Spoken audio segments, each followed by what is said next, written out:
Eh bien, bonjour à tous. Bienvenue à cette deuxième présentation de la journée.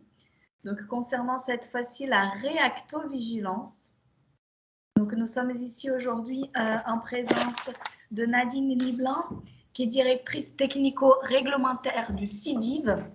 Et elle va nous expliquer, elle va nous parler un petit peu du nouveau règlement 2017-746 sur les DMDIV. Donc, avant de démarrer cette présentation, je me permets juste de vous faire quelques rappels sur des consignes pratiques, des règles pratiques. Donc, tout d'abord, je vous remercie à tous de bien pouvoir couper vos micros pour qu'on puisse bien l'entendre. La connexion, elle peut également se faire par téléphone. Si vous avez des soucis avec des cartes son, vous pouvez bien sûr visionner la présentation et l'entendre par le numéro qui est affiché. Un temps, il sera réservé à vos questions à la fin de la session. Donc, n'hésitez pas, si vous souhaitez prendre la parole au cours de la présentation, inscrivez votre question dans la discussion en ligne. Sinon, à la fin de la présentation, merci de bien vouloir lever votre main pour poser les questions et n'hésitez surtout pas à poser des questions sur ce nouveau règlement. Autre information, toutes les présentations sont enregistrées, donc on pourra les diffuser par la suite avec les supports PDF. Donc, les supports et les présentations vidéo seront disponibles, mis en ligne sur le nouveau site internet. Alors, attention, le site, il n'est pas encore complètement opérationnel, mais dès qu'il le sera, ces présentations, elles vont bien sûr être en ligne. Et enfin, une attestation de présence, elle vous sera envoyée par mail en fonction des sessions où vous vous êtes inscrit. Alors, cette semaine, on a partagé un petit peu la semaine en deux avec la matériau et la réactovigilance. Donc, en ce qui concerne la réactovigilance, tous les jours, vous allez avoir des thématiques différentes de 16h à 17h. Donc, aujourd'hui, on va parler du nouveau règlement. Demain, on va faire une revue de tous les dispositifs sur le marché qui concernent les cartes de contrôle ultime au lit du malade, qui est vraiment finalement la thématique de cette semaine. Mercredi 17 novembre, on va parler avec le docteur Boursier d'un retour d'expérience sur des événements indésirables et des dérives de pratiques qui ont eu lieu au CHU de Besançon. Jeudi 18, on va avoir un retour d'expérience sur les cartes Serafol, donc des cartes de contrôle ultime au lit du malade par l'APHM, donc le docteur Bernard Lassalle. Et enfin, on finira cette semaine avec les circuits et incidents, donc un bilan régional qui est commun entre la réactovigilance et l'hémovigilance. Voilà, je tenais aussi à vous rappeler les journées sur les pompes à perfusion qui concernent plus la matériau, mais qui vont avoir lieu le 7 décembre. Donc, n'hésitez pas aussi à vous inscrire. Voilà, donc je passe la parole à Nadine Liblan, que je remercie chaleureusement pour cette présentation. Merci beaucoup et bonne présentation à tous. Merci beaucoup pour m'avoir invitée, tout d'abord. Donc, et de me donner l'occasion de présenter le secteur du diagnostic in vitro et donc la réglementation. Alors, je cherche ma barre d'outils pour partager mon écran. Et ça ne saurait tarder. Voilà, je partage.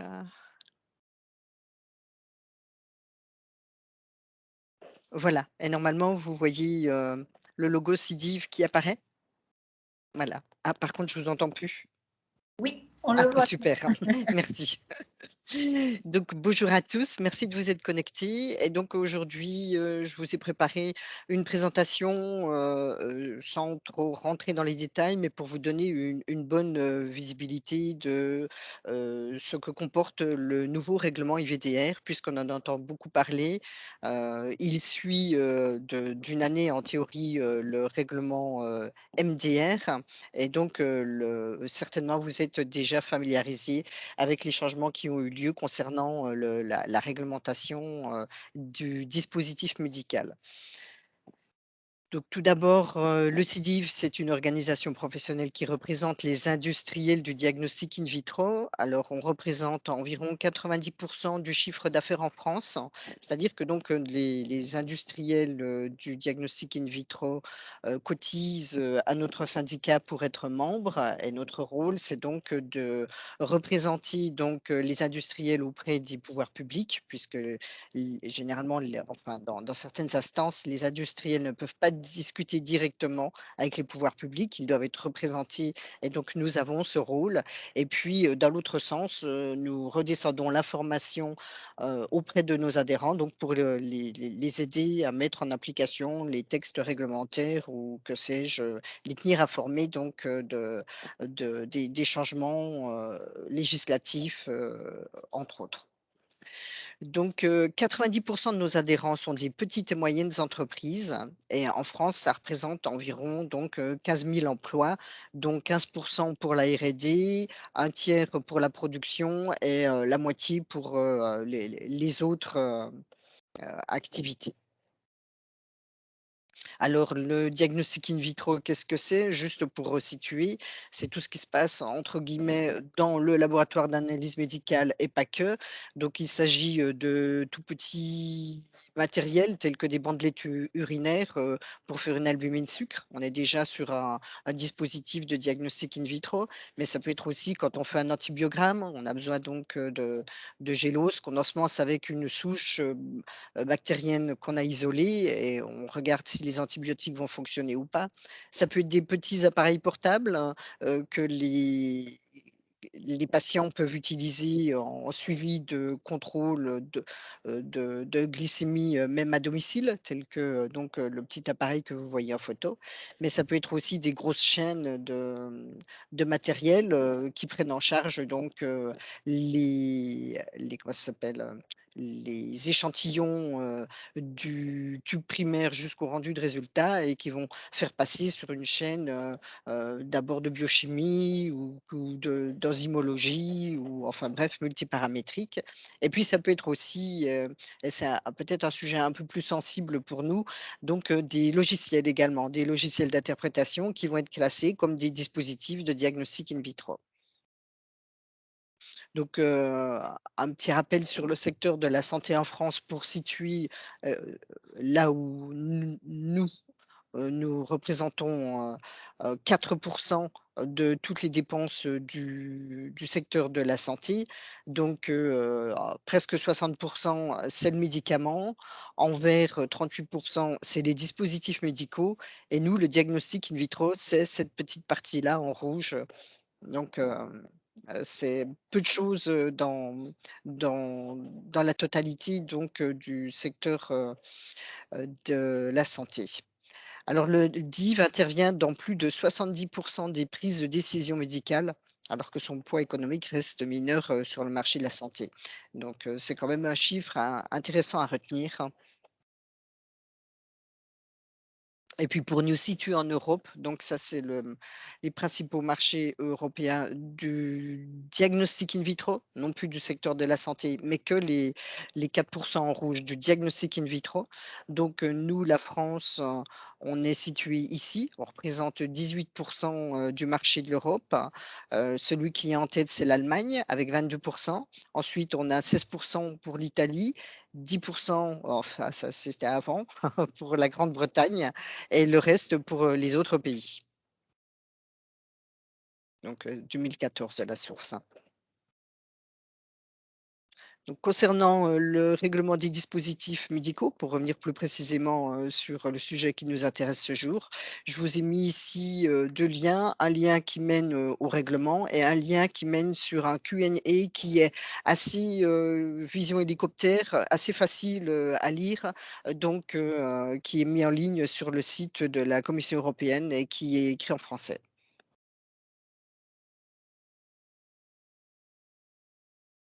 Donc, pour être commercialisé au sein de la communauté européenne, les marchandises sont marquées CE, quels que soient les produits, que ce soit des jouets, que ce soit de l'appareil électroménager. Il existe des règles pour pouvoir garantir le libre-échange au sein de la communauté européenne en assurant la sécurité du citoyen. Et donc, le diagnostic in vitro n'échappe pas à la règle.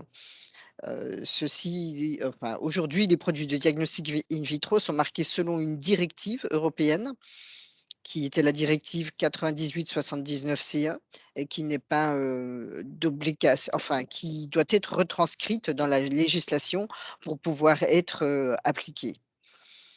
Avec la parution de la publication du nouveau règlement, il n'y aura plus de transcription possible dans la loi. Le règlement sera d'application directe, ce qui permettra d'avoir une application uniforme au niveau des pays européens. Après, notre code de la santé, lui, devra être toiletté pour pouvoir être en adéquation avec ce nouveau règlement. Tel qu'il est rédigé, le règlement européen entre en application à compter de mai 2022. Les textes ont été publiés en 2017, c'est d'ailleurs pour ça qu'il s'appelle 2017-746. C'est parce qu'il a été publié en 2017. Et bon, les changements pour passer du stade de la directive au stade du règlement constituent une évolution importante et ils auront un impact sur tous les acteurs du secteur, c'est-à-dire les fabricants, les importateurs, les distributeurs, les autorités compétentes, les organismes notifiés. Si l'on regarde un petit peu, le rôle de chacun des acteurs, dans la chaîne, il y a la Commission européenne, donc qui est là en charge la rédaction des textes, mais aussi la mise à disposition de guidelines, parce qu'une fois le règlement, rédigé, si vous allez le parcourir, vous verrez que parfois on n'y comprend pas grand-chose et on a besoin de précision. Donc il existe, une multitude de guides pour nous aider à mettre en application ce règlement. Il y aura également à nos dispositions au niveau de l'Europe des laboratoires de référence, des experts scientifiques qui pourront donner leurs avis sur des dossiers sur sollicitation d'organismes notifiés, par exemple. Et puis, il y aura surtout, enfin aussi, la mise à disposition d'une plateforme informatique qui s'appelle Eudamed, sur laquelle on va enregistrer tout un tas de notes de données. Déjà, tous les différents acteurs seront enregistrés, donc les organismes notifiés, les fabricants, les importateurs, les mandataires.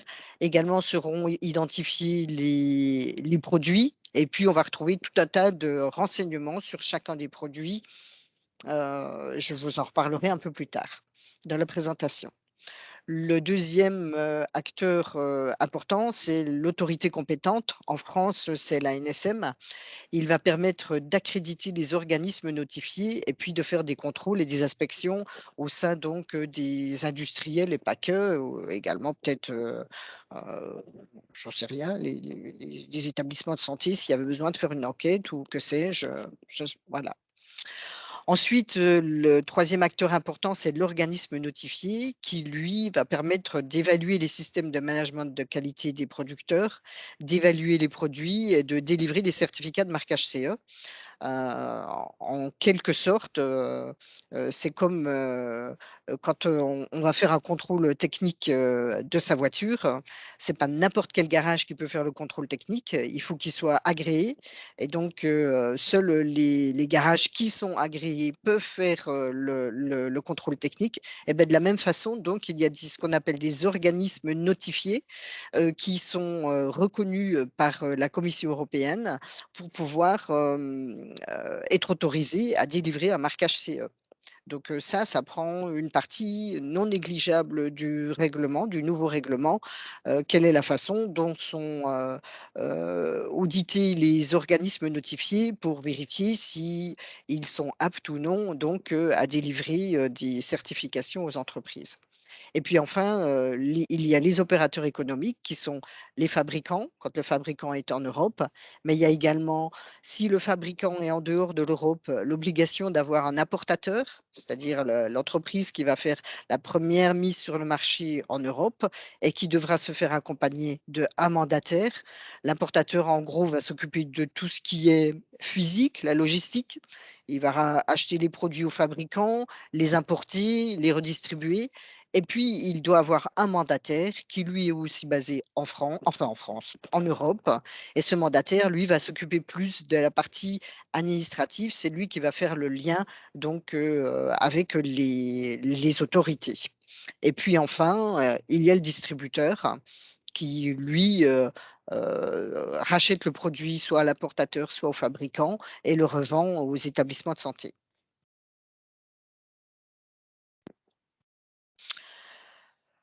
Donc, le règlement maintenant, plus précisément, ce règlement va permettre une transparence, beaucoup plus importante grâce à Eudamed, puisque tous les citoyens, auront accès à une partie d'informations sur Eudamed, mais pas que. Ça va être aussi une plateforme de dépôt d'informations qui seront accessibles par les autorités compétentes, par les organismes notifiés.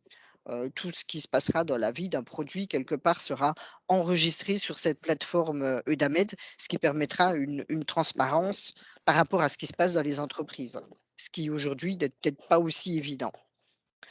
Les règles sont renforcées sur les preuves cliniques et sur les évaluations de performance, c'est-à-dire que, quand un produit est mis sur le marché, il faut avoir fait la démonstration, que le produit répond bien aux attentes que l'on a décrites dans la fiche technique et on doit mettre en œuvre des évaluations, heu, de performance, vérifier donc qu'il n'y ait pas de faux positifs, de faux négatifs, de réactions croisées, ce genre de choses. Vérifier que ça, fonctionne aussi bien, chez la femme enceinte, que chez le bébé, s'il est vendu pour ces 2 destinations. Donc et puis on doit faire aussi une revue de la bibliographie et vérifier aussi que le produit est conforme à l'état de l'art. Donc il y a tout un dossier, à monter avant, de pouvoir, présenter le produit, à, un organisme notifié pour le marquage CE. Et puis ensuite, il y a des exigences de surveillance post-commercialisation qui sont renforcées pour les fabricants. On va demander beaucoup plus de choses. On va bien au-delà de la surveillance des réactovigilances, mais on va surveiller aussi le produit après mise sur le marché, faire des bilans et fournir des bilans, donc en fonction de la classe des produits, à 1 an, à 2 ans, que sais-je, et cela pendant toute la durée de vie du produit. Il y a également une amélioration des mécanismes de coordination entre les pays de l'État membre. Et ce que l'on va faire vis-à-vis de la France, par exemple, de façon automatique, on va le retrouver sur Eudamed et ça pourra être pris en compte également en Allemagne, par exemple. Il y a une nouvelle classification, qui est basée donc sur, les risques des produits et je vous en reparlerai. Et puis il y a une nouvelle typologie de produits puisqu'on distingue maintenant précisément les autotests qui sont, les tests faits, par le patient, chez le patient, les tests près du patient qui eux sont, ben, les cartes Serafol, c'est un très bon exemple. Ce sont des tests qui sont faits par les professionnels de santé près du patient et puis il y a les tests professionnels qui eux sont faits en laboratoire, donc par des professionnels de santé. Et donc, chacun de ces produits va répondre à des exigences particulières. Par exemple, en termes de fiches techniques, on ne va pas donner la même fiche technique, notice d'utilisation, pardon, à un patient en ville qui va faire son analyse ou à un laboratoire d'analyse médicale. On ne retrouvera pas les mêmes informations et on aura un niveau donc plus compréhensible pour les néophytes. Et puis, il y a prévu également un régime spécifique pour les dispositifs fabriqués et utilisés dans le même établissement, ce que nous, on appelle dans notre jargon les homemade, donc l'assistance publique, par exemple, ou heu, est amenée, à faire ses propres réactifs, dans ses laboratoires et à utiliser ces réactifs pour ses patients. Il est prévu donc qu'il n'y ait pas de vente de ces réactifs, qu'ils soient utilisés sur place et donc ces produits-là ont un régime spécial de prévu dans la nouvelle réglementation.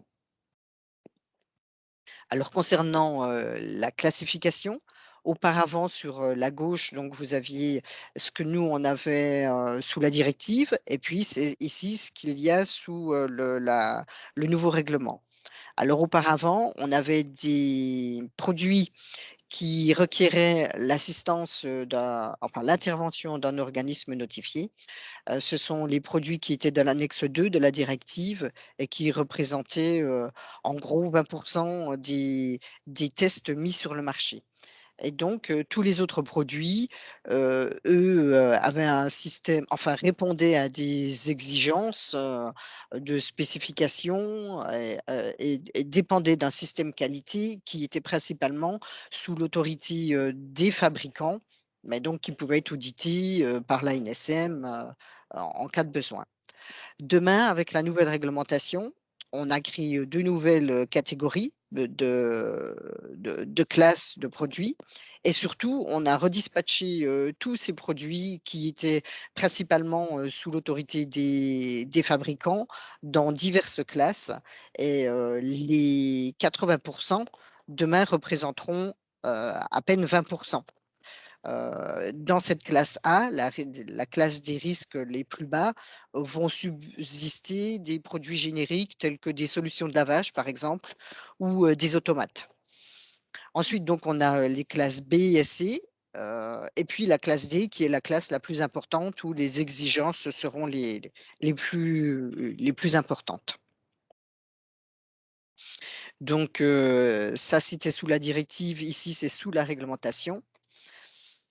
Sous la directive, donc, on avait environ 35 000 tests qui étaient sous la responsabilité des industriels et 3 000 qui obtenaient leur marquage CE avec l'intervention d'un organisme notifié. Demain, ça sera ça, parce qu'il y aura environ 25 000 produits qui devront être marqués CE par l'intervention d'un organisme notifié, ne resteront sous l'autorité, enfin sous la responsabilité des industriels que 6 700 produits. Et puis au passage, donc, on va perdre environ 9 000 produits qui, économiquement, ne sont pas viables dans ce nouveau contexte. Parce que qui dit organisme notifié demande donc une grosse documentation à mettre en œuvre pour pouvoir présenter les dossiers et peut-être que les entreprises n'ont pas intérêt. En plus, tout ça, ça a un coût. Donc, s'il y a très peu de tests vendus, eh bien, certaines entreprises sont amenées à abandonner des produits de niche. Alors, concernant le calendrier de mise en œuvre de la nouvelle réglementation, donc jusqu'en 2017, la date de publication de cette nouvelle réglementation, il n'existait donc que le marquage CE sous l'IVD, la directive. À partir de 2017, en théorie, on pouvait donc passer nos produits, si on le souhaitait, sous le règlement. Et si on n'était pas prêt et qu'on voulait renouveler sous la directive, c'était possible. Et ceci donc jusqu'en mai 2022.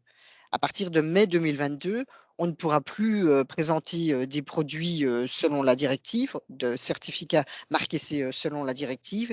Il faudra qu'ils soient tous marqués CE selon le règlement.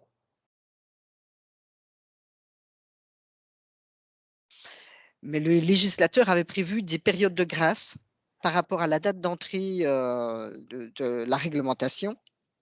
Et donc, dans certains cas, donc, si les produits avaient été marqués CE sous la directive par un organisme notifié, et uniquement par un organisme notifié, c'est-à-dire donc la petite partie en rouge, les 20 qui étaient en rouge sous la directive.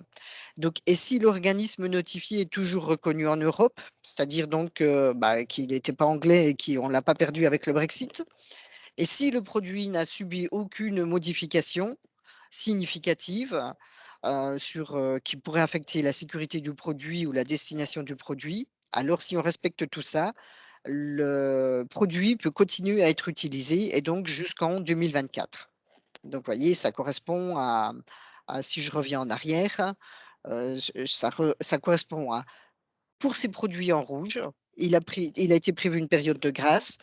S'ils ne subissent pas de modification, si l'organisme notifié est toujours présent dans la communauté européenne, alors on pourra les utiliser jusqu'en 2024. Alors, je suis perdu dans mon… Voilà.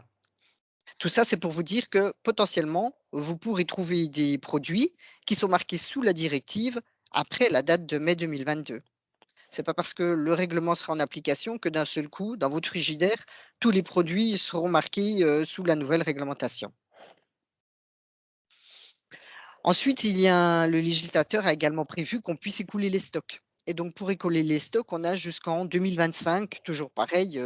Il faut que le produit soit en cours de validité. S'il n'est pas arrivé à péremption, et s'il est tenu par un distributeur, alors le distributeur pourra vendre ses stocks jusqu'en 2025. Et de la même façon, vous, dès que vous l'avez acheté, si le produit est valable jusqu'en 2026, vous n'allez pas le jeter simplement parce qu'on arrive à cette date butoir de 2025. Vous l'utiliserez jusqu'à la fin de date de péremption. Parce que le règlement concerne la mise sur le marché des produits et non pas l'utilisation des produits.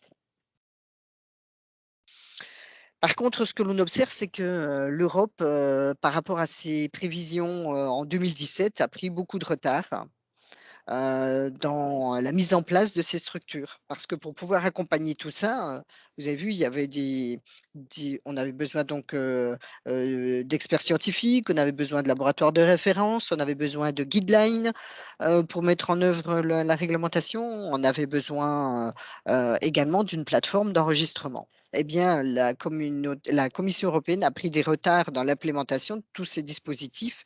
Et donc ici, en rouge, la mise à disposition des guides, là, on n'y est pas, il nous en manque beaucoup. Les laboratoires de référence pour réaliser des contrôles sur les produits, ils ne sont pas opérationnels. Les experts scientifiques, donc, sont en réalité opérationnels, mais depuis un mois seulement, alors qu'on aurait espéré peut-être qu'ils soient dès 2018 ou 2019. Et puis enfin, donc, la plateforme d'AMED n'est prévue que opérationnelle en totalité pour 2023, alors qu'on espérait l'avoir en amont de mai 2022 pour pouvoir faire tout ce qu'on avait à faire en termes d'enregistrement. Donc, on a pris beaucoup de retard et puis ce ne sont pas les seuls.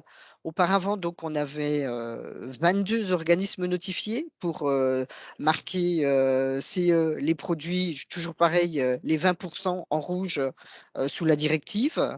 Aujourd'hui, pour marquer la grosse partie en rouge sous la nouvelle réglementation, nous n'avons que 6 organismes notifiés. Alors, certes, 18 étaient candidats sous l'IVDR, mais quand bien même 18, vous voyez, on est en nombre inférieur à 22 avant sous la directive. Donc, je vais revenir encore sur ma diapositive, mais je trouve qu'elle est très parlante. Ici, donc, on avait 22 organismes notifiés qui s'occupaient donc de marquer ces 3000 produits. Et maintenant, ici, là, pour faire ces 24 000 produits, ce qui est quand même pas négligeable comme travail, eh bien, nous n'avons que 6 aujourd'hui organismes notifiés. Donc, on voit qu'il y a, avec la meilleure des volontés possibles, il y a un gros problème pour faire marquer CE les produits. Au niveau des autorités compétentes, la NSM a un peu de retard. On le ressent plus au niveau du MDR, pour le coup, puisque le code de la santé n'est pas mis à jour.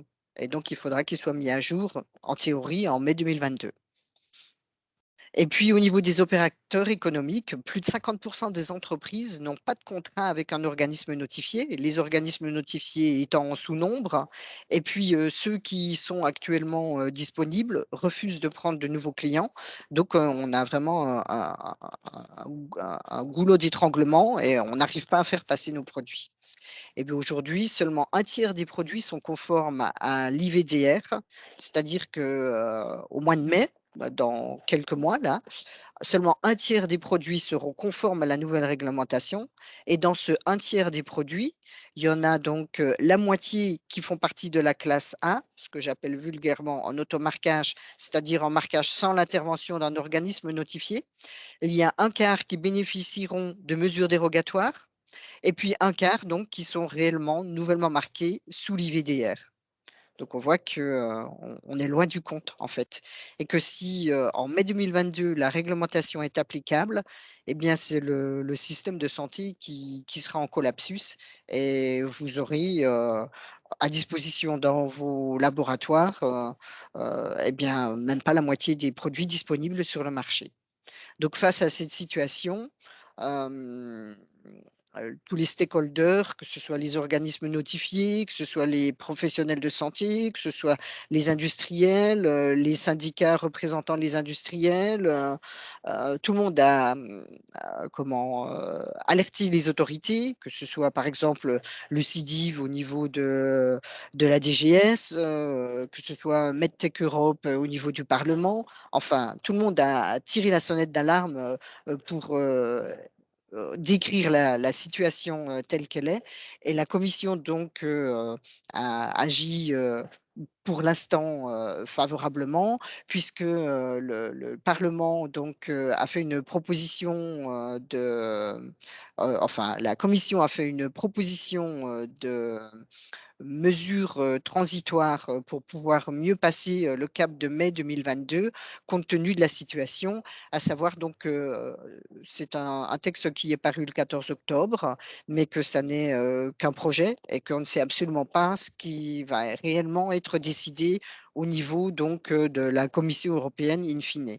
Tout ce qu'on espère, c'est qu'on soit informé suffisamment en amont pour pouvoir s'organiser, parce que dans une entreprise, c'est quand même pas rien, l'organisation, pour pouvoir marquer les produits. C'est tout un système qualité donc, et qui est construit, en fonction de ça, et pour pouvoir, arriver, aux échéances, être au rendez-vous au calendrier qui nous sera imposé, il faut qu'on soit informé en amont.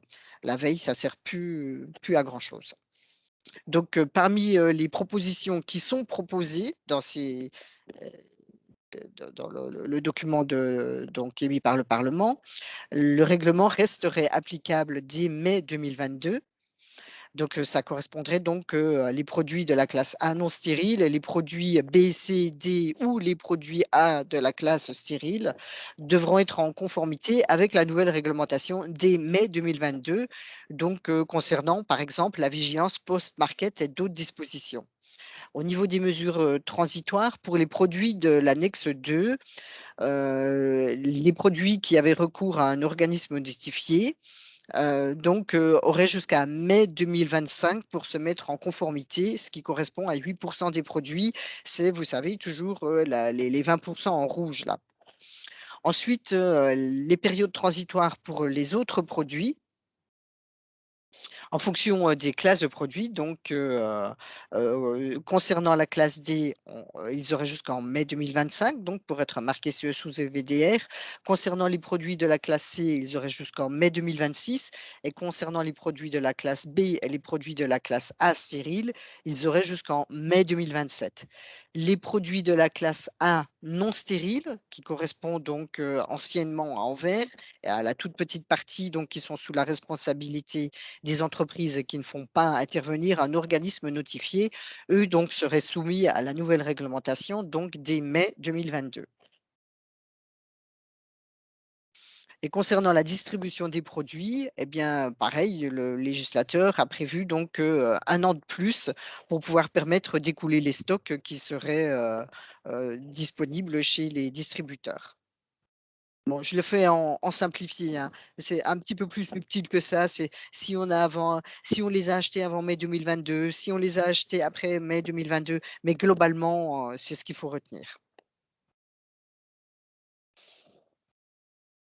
Donc la proposition, de la Commission européenne concerne également les produits en homemade, c'est-à-dire les réactifs, que préparent eux-mêmes, les professionnels de santé, enfin les centres hospitaliers, les EFS, les centres anticancéreux, et qu'ils utilisent, sur, le site même pour leurs propres patients. Et donc, là, il y aurait une période transitoire de prévue jusqu'en mai 2028. Donc on leur accorde, de 2022 à 2028, 6 années, de plus pour pouvoir, fournir les justificatifs.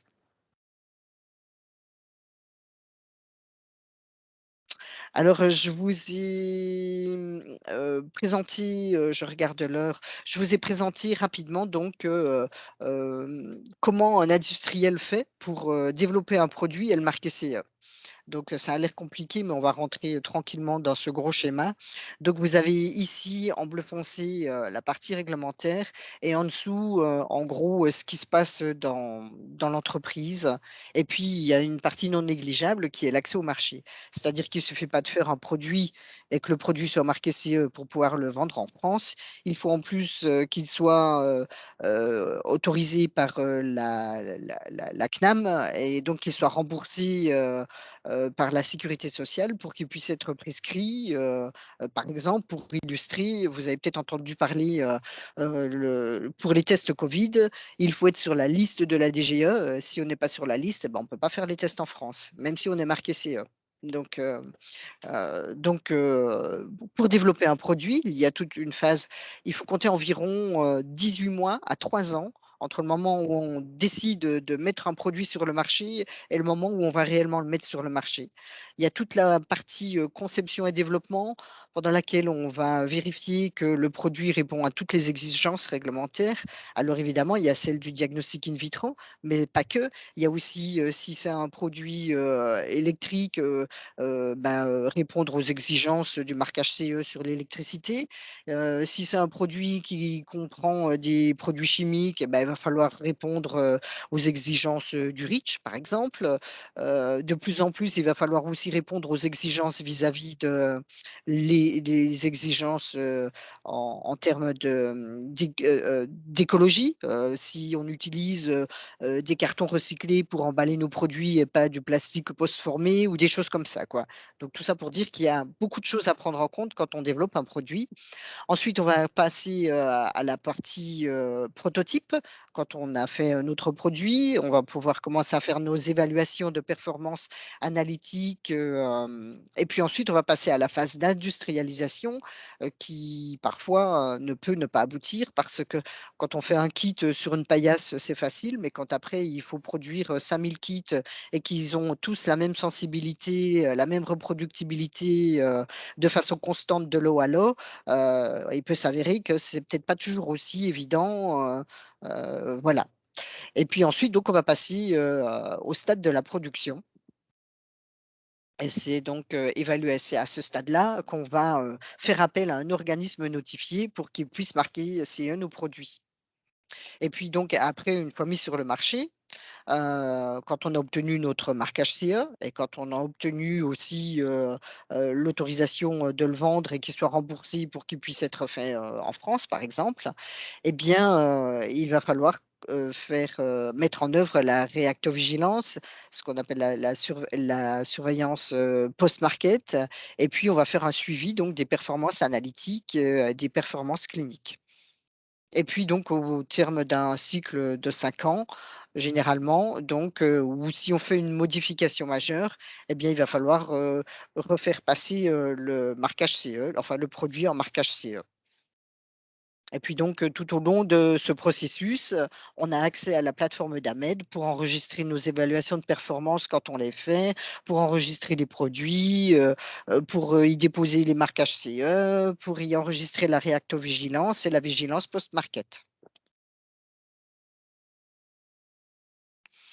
Alors le règlement IVDR, plus précisément, donc ce règlement, il permet de préciser, les objectifs, les définitions, les acteurs.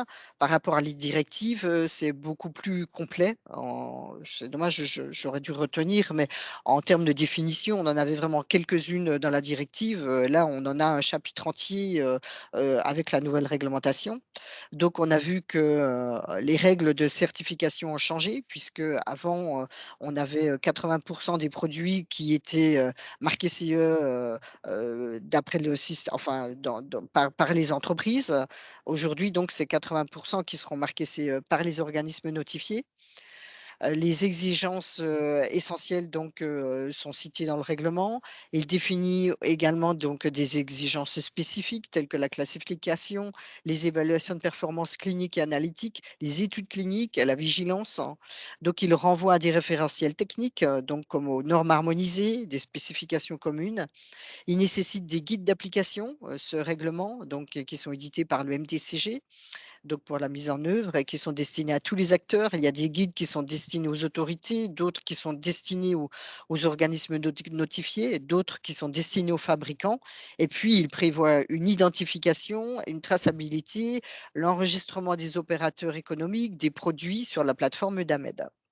Et cette plateforme qui sera accessible par tous les citoyens européens et qui pourra aller voir un résumé sur les sécurités des produits, par exemple. Donc, le règlement, il est décomposé en, je ne sais plus, une dizaine de chapitres. Et puis, derrière, il y a encore des annexes. Donc, le chapitre qui s'adresse plus particulièrement aux produits, il s'agit du chapitre 5 où on aborde les sujets sur la classification, l'évaluation. Avec le chapitre 6, donc on aborde les preuves cliniques. Et puis le chapitre 7 qui est consacré à la surveillance post-market.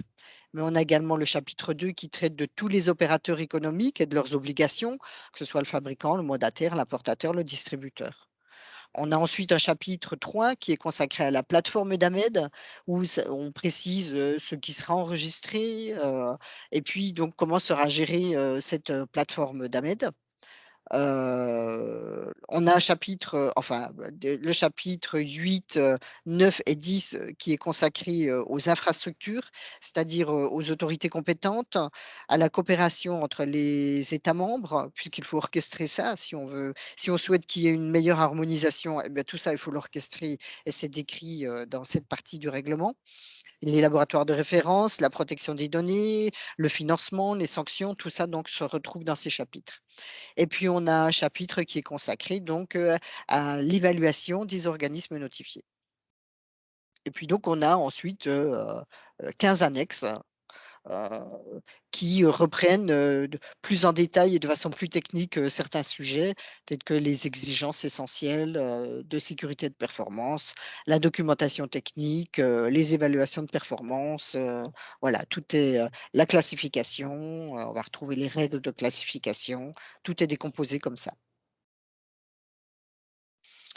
Alors les exigences générales liées aux produits, eh bien évidemment donc il y a, le enfin il faut respecter des principes de sécurité dans la conception et la fabrication avec, l'évaluation des risques et l'élimination des risques avec une information donc sur les risques résiduels. Heu dans vos cartes pour essayer de comment, de recouper avec, des cartes, de pré-transfusionnelles, je ne sais pas moi, peut-être qu'on va trouver, bah, par exemple, une limitation, c'est, le nouveau-né. Je pense que ça existe dans les fiches techniques.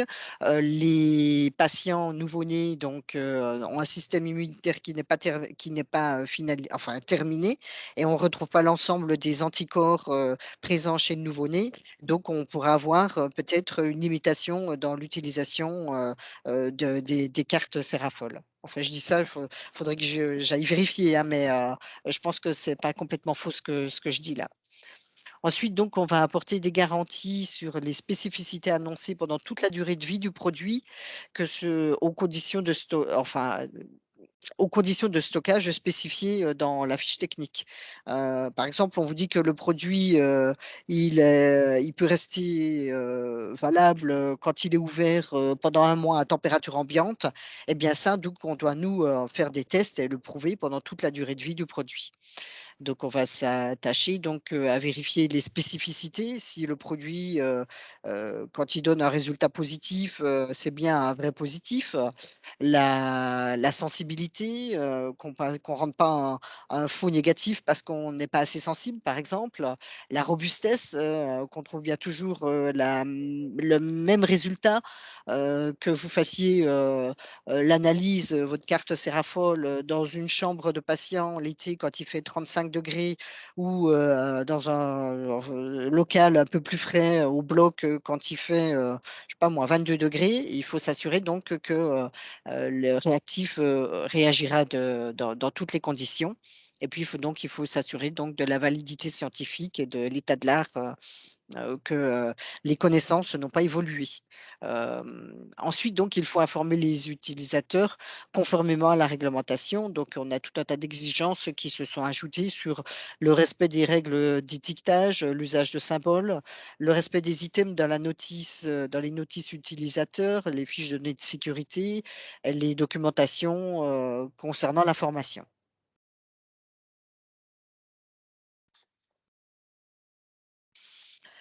Alors, je vous ai parlé d'une classification. Donc, il existe des règles, 7 règles qui permettent de classer un produit. Et donc, on ne va pas rentrer trop en détail, mais juste pour que vous puissiez comprendre comment ça fonctionne. Vous voyez que, par exemple, la règle numéro 2, c'est si le produit correspond à une compatibilité immunologique, donc oui. Et est-ce que c'est un groupage sanguin à haut risque? Donc oui, la carte Sérafol, oui. Donc paf, on arrive dans la classe D, des réactifs. À l'inverse, si c'est un produit en autodiagnostic, par exemple pour suivre sa glycémie, donc oui, on serait dans la classe C. Et là, on a fait une exception. Si c'est pour suivre son taux de cholestérol, si c'est un test urinaire ou si c'est un test de grossesse, alors on va être dans une classe B, par exemple. Je vous rappelle donc que D, c'est la classe la plus importante en classe de risque, la plus exigeante en termes de documentation, que j'allais dire, à fournir aux organismes notifiés. Et puis la classe A, c'est le marquage sans passage obligé par un organisme notifié.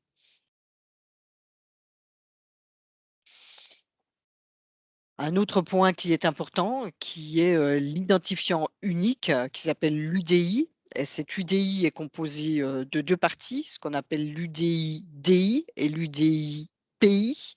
L'UDI-DI va être lié donc au produit en lui-même. Par exemple, si vous achetez vos cartes Sérafol dans des conditionnements de 20 tests ou dans des conditionnements, enfin de 20 cartes ou dans des conditionnements de 200 cartes ou de 2000 cartes, ils auront tous le même UDI-DI. Et ensuite, on a l'UDI-PI qui, lui, est lié donc à la production et rattaché à un numéro de lot. Et donc, c'est chaque production qui aura son UDI-PI spécifique. Et donc cet UDI-DI, UDI-PI sera imposé donc sur les produits pour permettre une traçabilité des produits tout au long de la chaîne de distribution du fabricant jusqu'à l'utilisateur final, avec évidemment enfin, pour objectif de pouvoir assurer une réactovigilance ou un rappel de l'eau avec une efficacité totale. Donc, par contre, si on nous oblige à mettre un UDI sur les produits, en termes d'étiquetage, on a le choix. On peut utiliser ce type de code ou ce type de code ou ce type de code. Il n'y aura pas un code unique. Charge à l'industriel d'utiliser le code qu'il voudra bien utiliser. Et c'est peut-être ce qui pourra poser problème in fine, donc en termes de traçabilité au niveau du destinataire final, donc de l'établissement de santé, parce qu'il faudrait que vous puissiez lire de façon automatisée tous ces codes et ça risque de poser une problématique en termes de traçabilité à ce niveau-là. Au niveau de l'étiquetage, vous verrez peut-être apparaître de nouveaux symboles, par exemple, pour les autotests. Donc, le règlement ne dit pas qu'on doit utiliser quel test, quel symbole on doit utiliser. Le règlement dit juste qu'on doit identifier les autotests ou les tests près du patient. Donc, au niveau de l'Europe, on essaye d'harmoniser cet étiquetage pour ne pas retrouver de la diversité et après de la difficulté pour interpréter les étiquettes. Et donc, au niveau de l'Europe et au niveau de MedTech Europe, la proposition a été faite d'utiliser donc ce produit pour l'autotest, ce symbole pour l'autotest, ce symbole pour dire que ça n'est pas un autotest. Donc, le patient ne peut pas l'utiliser chez lui. Et puis pour les tests près du patient qui concernent vos Sérafol, eh bien donc il y a ce produit pour dire c'est un test près du patient ou celui-ci pour dire ça n'est pas un test près du patient. Ah, alors là, je vais peut-être pas, rentrer dans le détail, mais si certaines personnes veulent rentrer plus précisément donc dans la lecture du règlement, concernant la surveillance post-market qui est traitée au chapitre 7. Donc, la surveillance est en fonction des classes de risque et plus, le risque est élevé, plus on va demander à l'industriel de mettre en œuvre des actions donc, pour assurer une surveillance post-market de ses produits et donc, on aura un plan de surveillance à fournir, un rapport de la surveillance, des rapports périodiques, actualisés pour les classes, C et D, donc qu'on appelle, le PSUR dans notre jargon. Voilà, tout ça pour vous dire qu'en fonction de la classe des produits, on a certaines actions à mettre en œuvre à des cadences, définies et des documents, soit à tenir à disposition des autorités compétentes, soit à fournir, aux autorités et à l'organisme notifié. Donc après, en termes de pour revenir plus au sujet du jour, qui est la réactovigilance, concernant les bonnes pratiques en réactovigilance, si j'avais des messages à faire passer. Je dirais que, ce qui est important, c'est de donner la bonne information au bon interlocuteur, et de conserver les preuves, et donc, d'anonymiser, les datas. Alors donc, donner, la bonne information, c'est-à-dire la référence, du produit et le numéro de lot quand vous faites une réactovigilance. Si vous faites une réactovigilance et qu'elle n'a pas son numéro de lot, l'industriel peut rien faire. Parce que quand on va enregistrer une réactovigilance avec un numéro de lot, la première des choses qu'on va faire, c'est regarder, si on a eu d'autres réclamations. On va rentrer ça dans notre base. On va regarder si, le produit a été vendu, si on en a encore en stock, combien de fois on l'a vendu, combien de réclamations on a eu, nous en France, mais au niveau de l'Europe. Et sans le numéro de lot, bah, on peut rien faire de tout ça. Donc, on reste impuissant, devant, la réactovigilance. Ça a l'air de rien, mais si vous saviez le nombre de réactovigilance qui sont envoyées à la NSM sans le numéro de lot, vous pourriez être surpris. Ensuite, il faut décrire évidemment le dysfonctionnement et expliquer peut-être, si vous en avez la possibilité, et ça, c'est pas toujours, possible, mais le contexte du patient. Si c'est un patient sous traitement qui peut, produire des interférences médicamenteuses ou, je sais pas quoi moi, un patient, transfusé ou ce genre de renseignements, ça peut aider l'industriel à mener ses enquêtes. Ensuite, au bon interlocuteur, c'est-à-dire à la NSM et aux fournisseurs. Heu, le «et» est vraiment important. Parfois, les réactovigilances sont envoyées à la NSM et pas aux fournisseurs. Bah, le fournisseur, il peut rien faire. Ce que fait la NSM, c'est qu'elle renvoie le document au fournisseur. Donc on a perdu, un temps, en fait. Le temps que la NSM le traite, qu'il le renvoie au fournisseur, que le fournisseur le reçoive, qu'il aille redemander à l'industriel les données manquantes. Donc quand vous faites une réactovigilance, ça, c'est vraiment important d'envoyer, aux 2. À la rigueur, enfin aux 2, c'est le mieux, hein. C'est ce qu'on vous demande de faire. Utiliser des adresses génériques, je sais que ça, c'est compliqué pour, les établissements de santé, mais utiliser des adresses génériques, autant que possible parce que ça permet d'assurer une continuité dans le traitement des dossiers. Si quelqu'un quitte le service ou si quelqu'un part en vacances, et ben, il y a un groupe de personnes qui reçoit, le mail et vraiment je vous invite dans vos organisations donc, à demander aux services informatiques qui mettent en place des adresses génériques. Et puis, mettre à jour vos coordonnées de réactovigileur auprès de la NSM, parce qu'il semblerait donc qu'il y ait pas mal d'erreurs à ce niveau-là. Et puis conserver les preuves, peut-être prendre des photos quand vous avez un problème avec une carte Serafol. 10 minutes plus tard, vous observerez plus la même chose. Donc si vous avez un problème, n'hésitez pas à prendre la photo. Et puis anonymiser les datas quand vous renvoyez les renseignements donc auprès des industriels. Si vous pouvez anonymiser les datas, pour garder donc, pour respecter tout simplement le RGPD. Et donc il va y avoir un guide de bonne pratique en vigilance, qui est en cours de rédaction, par le SIDIV, le SNITEM, les correspondants de vigilance et qui sera donc, mis, en ligne sur le site de la NSM et puis également donc, sur le site du SIDIV et du SNITEM. La parution est prévue donc pour, début 2022. Voilà, et puis ici, donc, je vous ai remis les chapitres, si vous voulez poursuivre, des définitions d'acronymes. Voilà, je suis arrivée au terme de la présentation et je vous laisse qu'à peine 10 minutes pour les questions. C'est involontaire, le sujet était riche, mais je suis à votre écoute. C'est parfait, merci beaucoup. C'est vrai que c'est très très riche et même un peu complexe hein, parce que c'est vrai qu'il y a beaucoup d'informations, de nouvelles informations aussi. Donc il y a beaucoup de choses à intégrer. Donc je vais laisser un petit temps pour les échanges. Si vous avez des questions, j'ai vu qu'il y avait des questions qui avaient été posées sur la messagerie. Alors, je vais aller voir parce que j'avoue que Alors, moi, je m'étais mise en plein écran. à quelle date l'identifiant produit unique sera obligatoire? Est-ce que c'est en fonction des classes ABCD? Alors, j'avoue que je prends les questions, si, je reviendrai vers vous si ça me vient pas comme ça, mais on peut pas, tous les enregistrer. Les produits qui sont sous le marquage CE n'auront pas besoin d'être, identifiés, excusez-moi, les produits qui sont marqués CE sous la directive, donc l'ancien marquage, n'auront pas besoin d'être identifiés dans la plateforme d'AMED, sauf si il y a une réactovigilance, par exemple, ou une modification substantielle. Dès lors qu'on va intervenir sur ce produit, alors il faudra qu'il soit identifié dans la plateforme.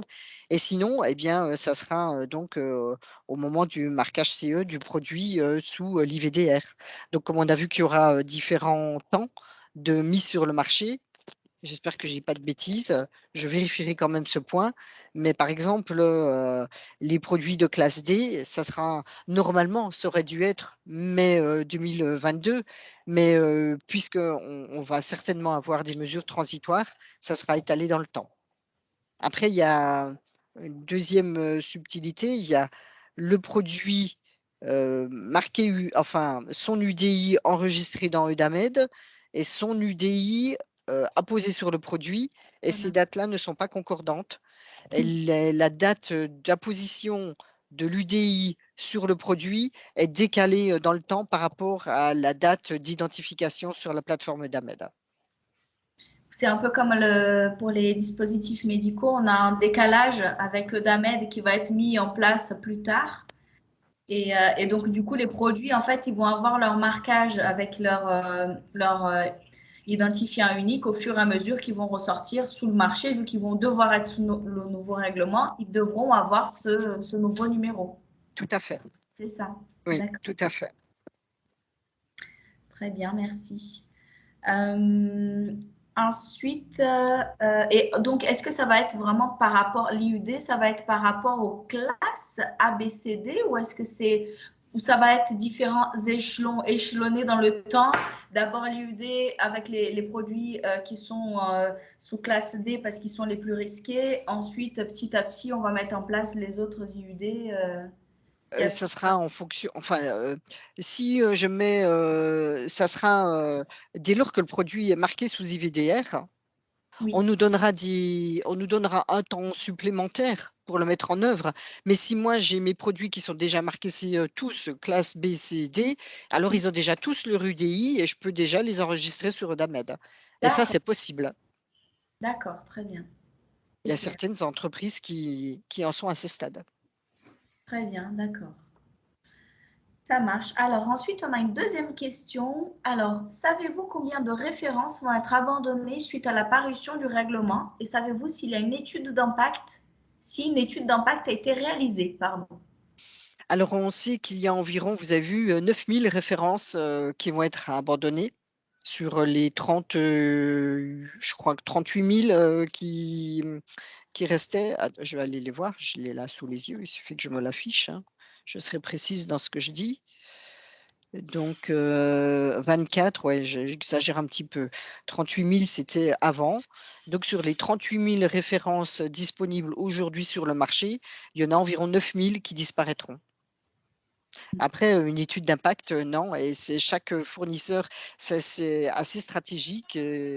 effectivement, on a sensibilisé, nous, les industriels, sur le fait qu'il faut qu'ils communiquent, en amont avec, les comment ça s'appelle? Les professionnels de santé, pour les alerter, de la fin de vie, de leurs produits. Par contre, chaque industriel reste maître de ça et voyez, s'ils avaient pris une décision, quelque part, ça serait un peu dommage parce que là, ils vont pouvoir continuer à faire vivre leurs produits puisqu'il va y avoir des mesures transitoires et peut-être que normalement en mai 2022, les 9 000 références auraient dû disparaître du marché. Peut-être qu'elles vont pouvoir continuer encore, 2 ans, 3 ans, le temps que l'IVDR se mette en place parce qu'ils pourront continuer à exister, sous, le marquage, CE, de la directive. D'accord, très bien, c'est clair. Ensuite, moi, j'avais une question aussi par rapport à ces laboratoires. On a vu qu'il va y avoir une mise en place avec la Commission européenne de laboratoires de référence. Le rôle de ces laboratoires, ça va être vraiment un rôle en amont ou est-ce qu'il y aura aussi un rôle pour la réactovigilance? C'est-à-dire que quand on a une réactovigilance aujourd'hui, on renvoie le produit au fabricant et c'est le fabricant qui fait son expertise. Est-ce que ces laboratoires de référence, ils pourront être référents pour justement expertiser des réactovigilances ou pas du tout? C'est vraiment que en amont. Alors là, je joue mon joker. Je pense qu'ils pourront être, effectivement, sollicités, dans pareil cas, mais je préfère le vérifier et vous le confirmer parce que de tête comme ça, je me souviens pas. Non, très bien, c'est une question qui m'est venue. Je pense qu'effectivement, le rôle est important pour la mise sur le marché du Voilà, produit, mais c'est évident que s'il a pour enfin, ça me semble, logique, oui, que logique, que également donc, en cas de si on veut faire expertiser des produits, qui sont déjà mis sur le marché. Je vérifierai ce point et je vous le redirai oui, rapidement, dans le quart d'heure, après, la fin de la je referai le complément aussi, il n'y a pas de problème. En tout cas, moi, enfin, j'ai trouvé la présentation très, très claire et concise. Ça nous permet vraiment d'avoir une vision globale de ce qui est en train d'être mis en place, qui n'est pas rien quand même, parce qu'il y a beaucoup de travail hein, du côté des commissions, des fabricants, et puis l'impact que les professionnels de santé, eux, ils vont avoir aussi de leur côté avec la mise mmh. en place de ce nouveau règlement. Alors après, je dirais, il y a une question, moi, qui m'est souvent posée par le professionnel de santé, c'est, «Mais quand est-ce qu'on verra, la classe sur le produit?» Oui, c'est vrai. Vous la verrez pas. Ah, Vous verrez pas sur la boîte classe A, classe B, classe C, classe D. Pour vous, ça sera quelque part transparent. Vous, vous aurez juste un marquage CE et vous saurez que votre produit est marqué CE, mais tout, tout ce qui est mis en amont, en place ou même en aval d'ailleurs pour la vigilance, post-market, et bah, ça vous le verrez pas, sur la boîte du d'accord. réactif, sur l'étiquette. Après je me rends pas compte si pour vous ça a une incidence. Dans l'utilisation, vous utilisez les produits, peu importe la classe. Oui, après, je laisse la parole aux, aux utilisateurs vraiment, mais moi, ça me semble, enfin, aujourd'hui, je parle beaucoup pour la matériaux-vigilance, je suis désolée, mais c'est vrai que ça manque dans les étiquettes de savoir à quelle classe, à quelle directive, entre guillemets, le produit il appartient. Est-ce que c'est la directive? Est-ce que c'est le nouveau règlement? Et Ah! je pense justement qu'avec le nouveau règlement, on allait avoir plus de transparence dans ce sens-là, où on aurait l'étiquette vraiment avec la classe, tout détaillé sur le produit, le réactif.